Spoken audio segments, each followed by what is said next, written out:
Hey, and thanks for joining another episode of Soulful Business Podcast. This is also being recorded, so you might even be watching it on YouTube or just through another video source. I'm so excited today to have George Lawrence from Merchant Words. Guys, he has been like my Amazon idol for the last 3+ years that we've been doing Amazon as a business. I've watched him on stage. He has so much energy. And today you're going to get a really big treat because George is going to get a little raw, a little personal, and talk to us about his journey in creating Merchant Words, moving all the way from one side of the country to the other, what it's like to grow a team, to run a business as big as he has it. And let's just talk about all the things, George. So welcome. I'm so glad you're here. You. Oh, no. I'm so glad to be here. Thank you for having me. And, hey, let's just jump right in. The first thing I wanted to say to everybody listening is, and hear me out here, I'll say it nice and slow, is you can do it.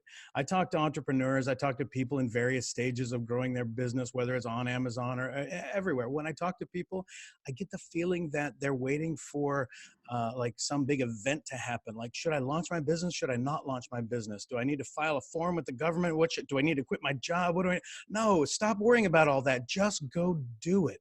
So the first thing I want to tell everybody is you can absolutely do this. And if you don't mind, I'll take maybe just 2 or 3 minutes and tell you my origin story of how Merchant Words came into existence, because I had that exact same epiphany one day. I'm like, dang, I'm just going to go do this thing. And then look what happened. So if we rewind to about, I don't know, 2010 or so, I'm a computer programmer. I've got a great day job, but I'm working for somebody else. I'm not working for me. I drive to my job, great people, good salary. I have no complaints, but I'm working for someone else. And I'm thinking, there's got to be more to life than this. You sit in a cubicle all day and a nice cubicle, but still you're sitting in a cubicle all day and you're like, is this really what life is meant to be? I sit in my metal box to come to my cubicle box, to drive in my metal box. And so what I was doing is I was experimenting, hobbyist style, tinkering on the side, writing a little software here, writing a little software there, just for fun. Also, because I figured I needed to do a little something extra to make ends meet, a little side hustle.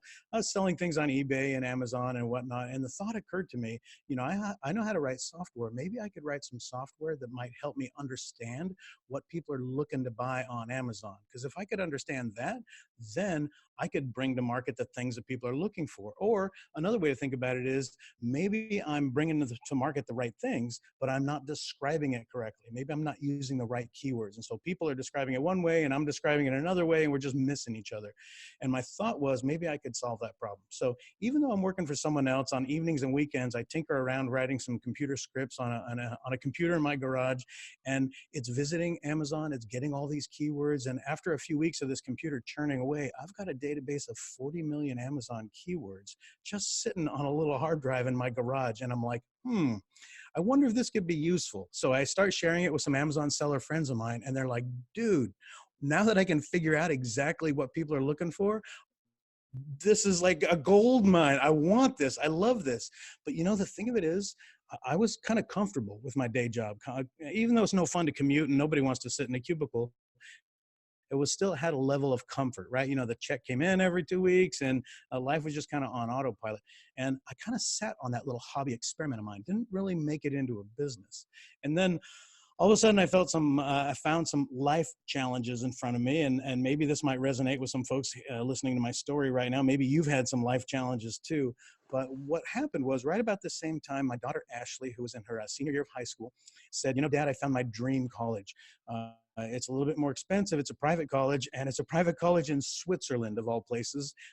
It's out of our budget, but do you think maybe we could? And I'm like, okay, what parent wouldn't tell their child, well, of course, we'll figure out how to make ends meet. Don't worry about it. Go to your dream college. So Ashley goes off to college, and the tuition bills start rolling in, and I'm like, ouch. Okay, well, my college savings didn't last very long. Now what am I going to do? And so maybe you felt this before, but I've got college tuition bills coming in. I've got all the normal bills of everyday life, mortgage payments coming in, and I'm starting to not be able to pay them all.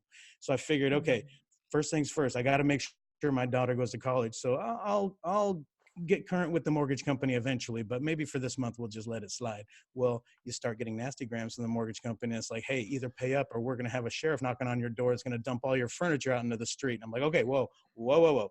So I start paying my mortgage on time, but now I'm behind on my tuition payments. So I get a letter from the college that says, you know, we're going to put your daughter on an airplane and send her home. She's not going to be able to attend our college anymore if you don't start.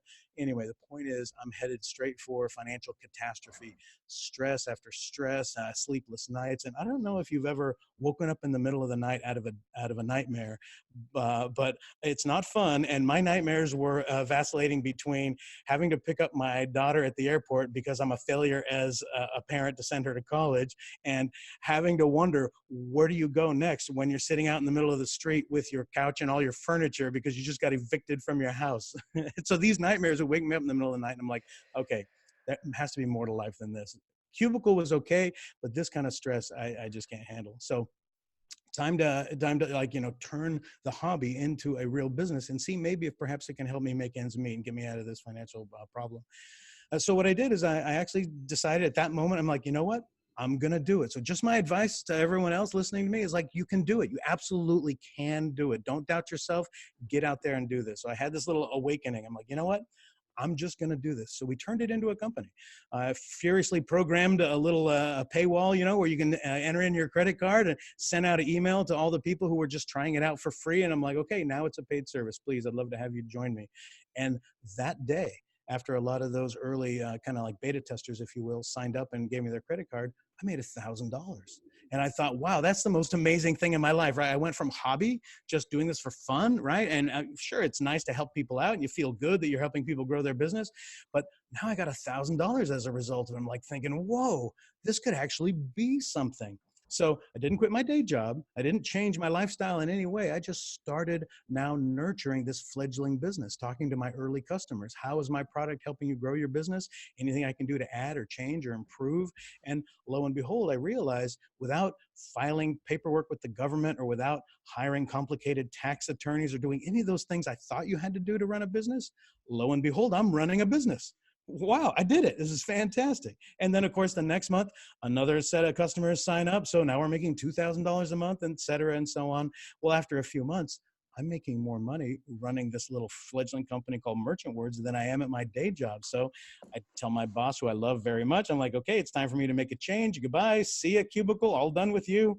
No more commutes now. And so, you know, I'm living my own life. But the thing is, and what I want to kind of remind everyone is that sounds like a success, and in every way it is, right?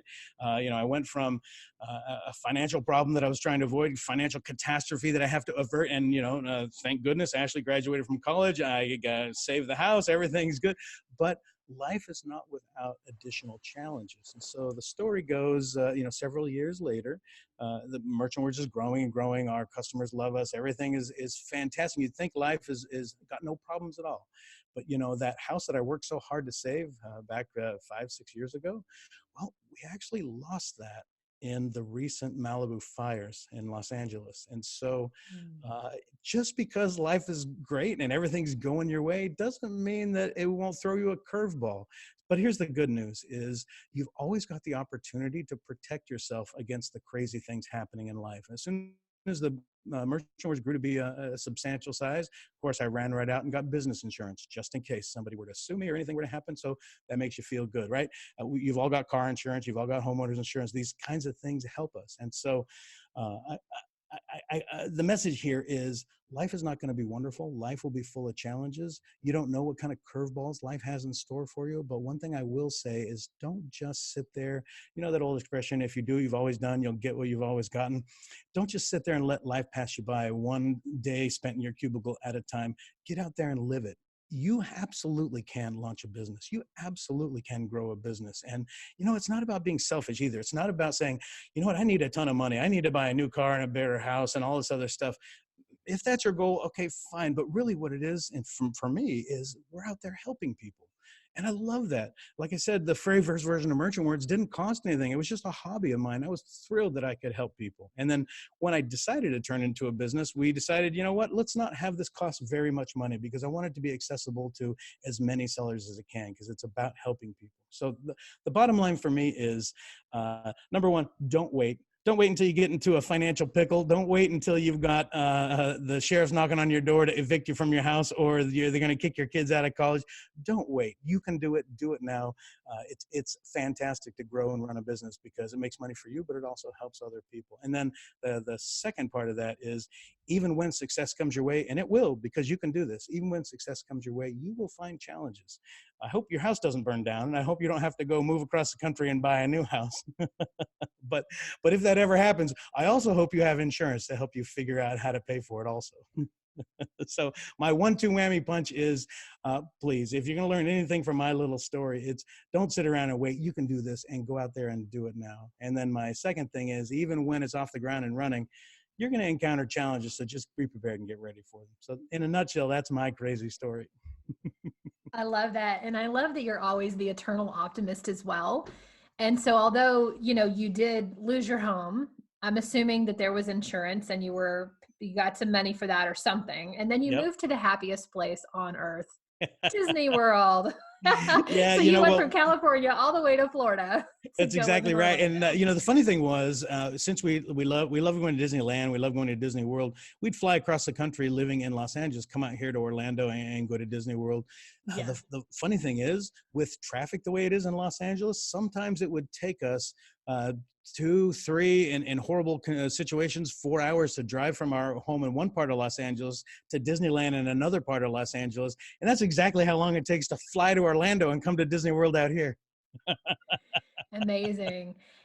Wow. Yeah, but we did have insurance, and it did help us out. It didn't cover everything, of course. You're going to lose a few things that are uncovered. Yeah. But we bought a nice house. It actually happens to be right next to Disney World. We can see the fireworks every night over the trees. It's a lot of fun. In fact, maybe wow.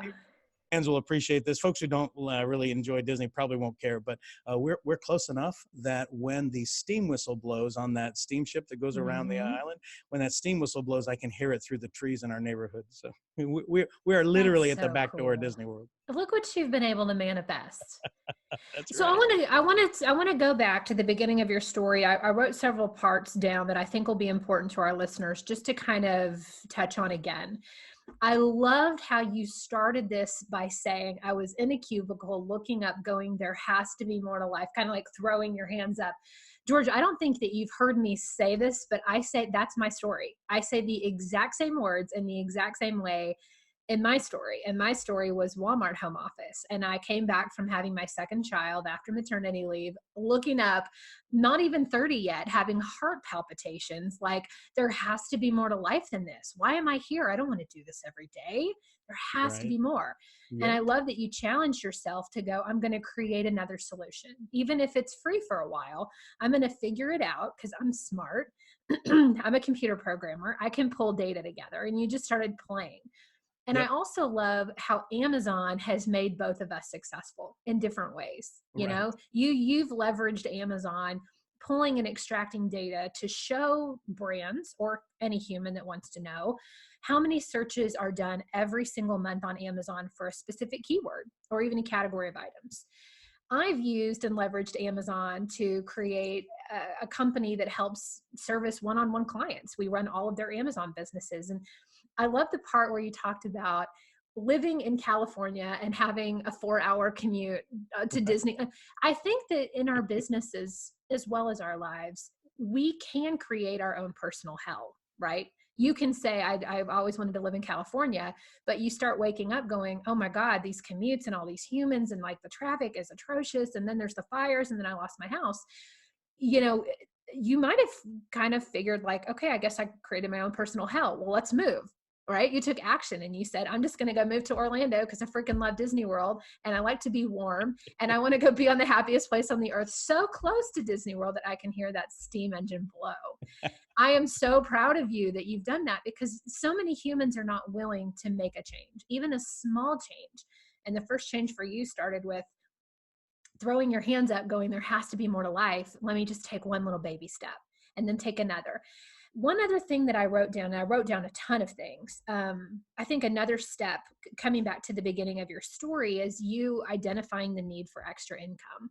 And I think 99% of other humans, and especially here in America, we have a need for extra income.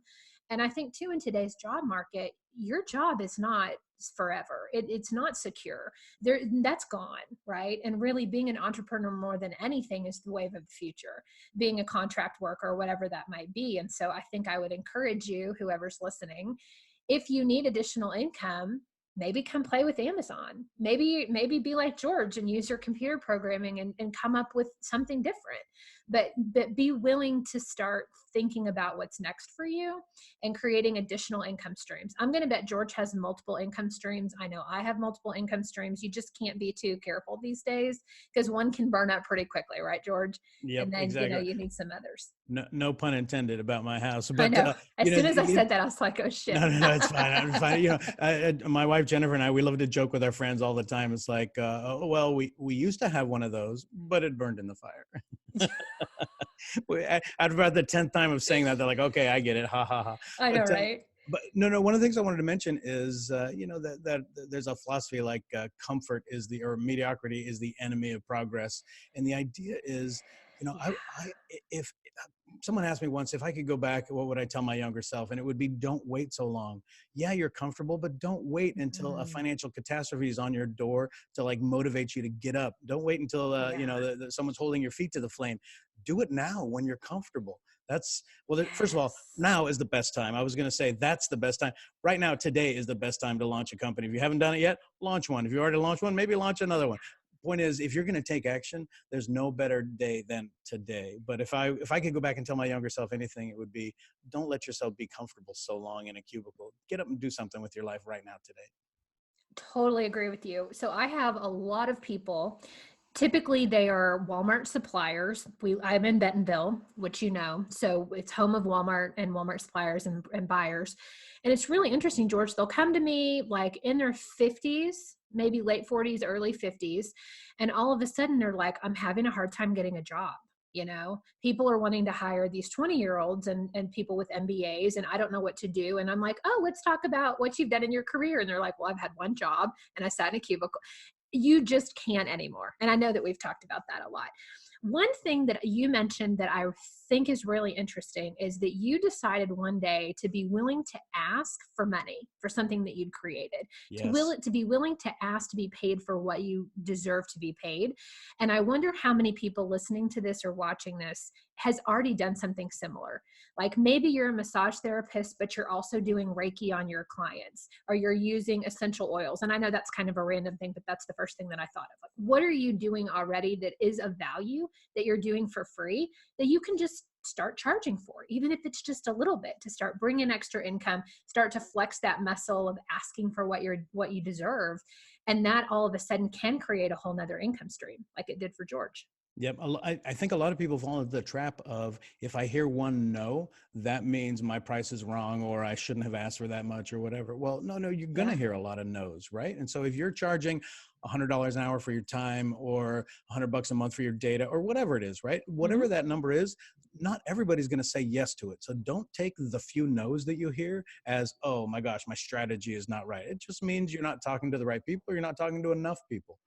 One of my philosophies is, fire, ready, aim, but also throw enough at the wall, some's going to stick. The point is, get out there. You can't say your business is a failure if you haven't gotten in it and driven the car around and crashed into a few, hit a few road bumps, crashed into a few things.